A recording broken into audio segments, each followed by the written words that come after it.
Hello and welcome to grammar class. Today's topic is mood in English grammar. He is coming here is a statement. Come here is an order. And the last sentence, if he came to my party, I'd be happy, expresses a condition or supposition. So we understand that the same verb come used in these three sentences expresses different moods or attitudes of the speaker. Although the verb come is the same in all these three sentences, their modes or manners of use, their forms are different, showing different moods or attitudes of the speaker. So we learn that mood is the form of verb which shows the mode or manner in which the action in the verb, the action denoted in the verb, is represented. In other words, in English grammar, mood is the verb form which shows the speaker's attitude or mood towards the action denoted by the verb.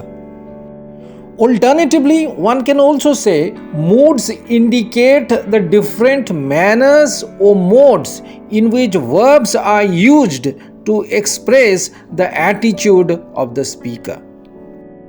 There are chiefly three moods in English grammar: the indicative mood, the imperative mood, and the subjunctive mood. The subjunctive mood may be either present subjunctive or past subjunctive. The present subjunctive is the present tense or base form of the verb, while the past subjunctive is the past tense form of the verb. Let's remember, a tense is the verb form which shows the time aspect of an action, while a mood is the verb form which shows the mood or attitude of the speaker regarding the action. Well, now what is the indicative mood?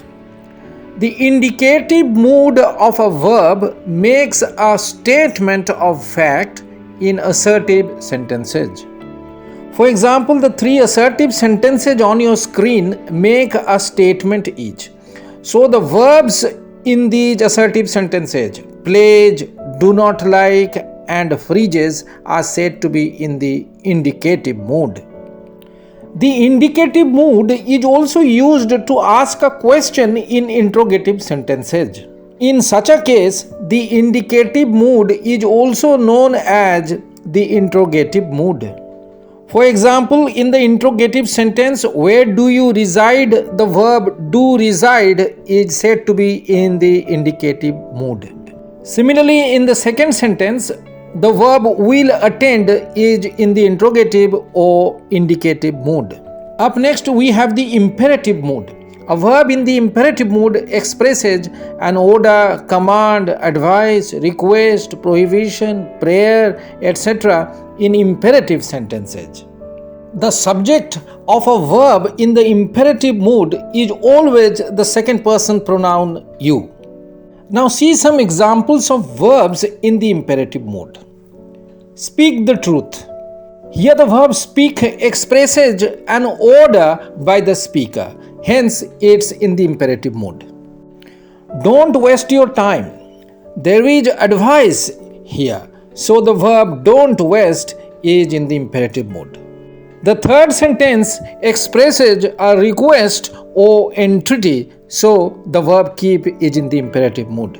Also remember that in the sentences starting with let or letters, the auxiliary verb let has an imperative mood. Let's now talk about the subjunctive mood. It expresses a wish, hope, or prayer.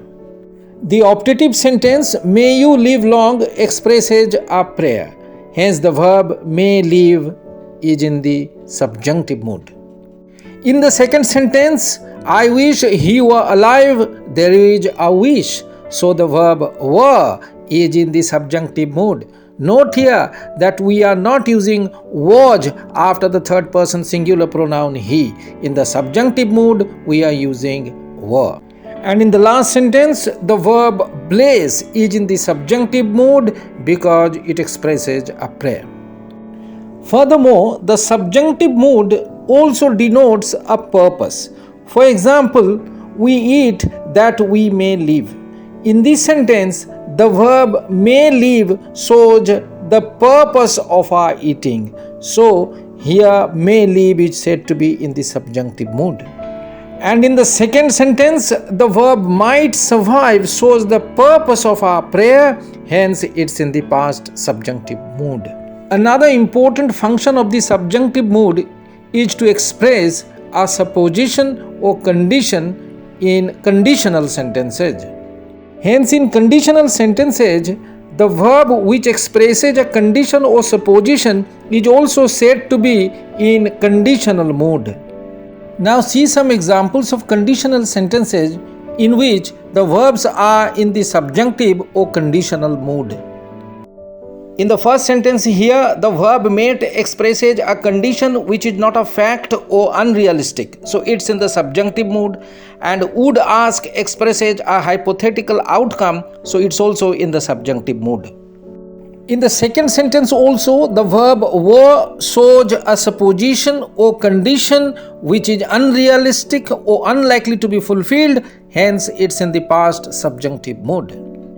Please note here that in subjunctive mood, the verb was is not used after the subject I. It's always were in the subjunctive mood.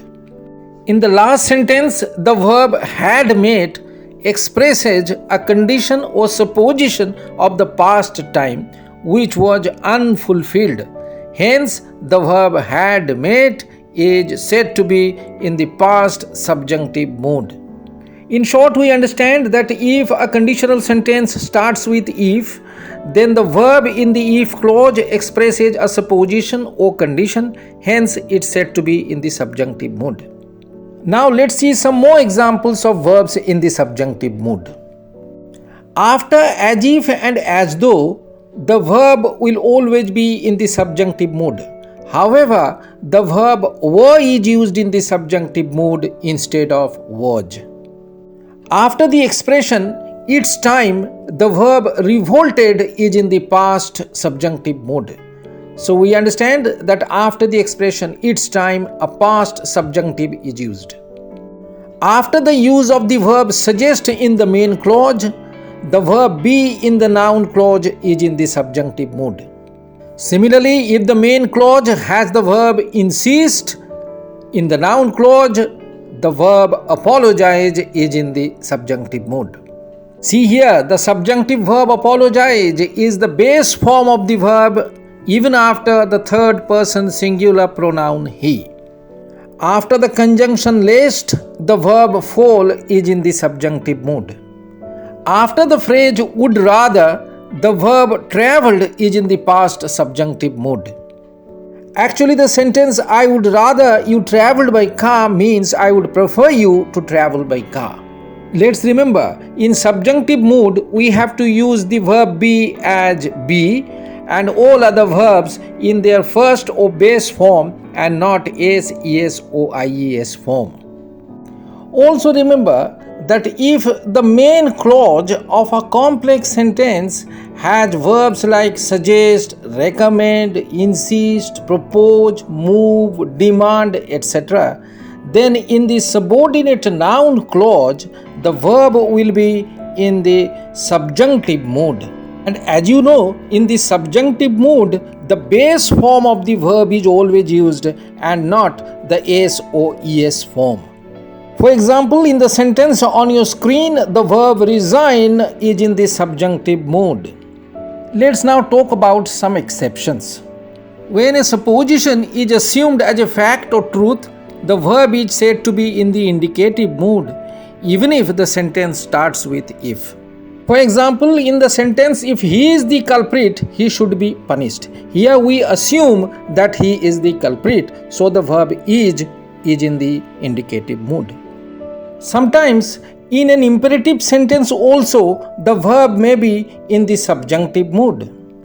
For example, speak a word and I shoot means if you spoke a word, I would shoot, and so speak is in the subjunctive mood here. In some phrases and expressions, the verb is in the subjunctive mood. So be it, be that as it may, come what may, be it if need be. So here be and come are in the subjunctive mood. So that's it. Hopefully you liked this video. Be sure to like, comment, share and subscribe to my channel for more grammar videos. Thank you.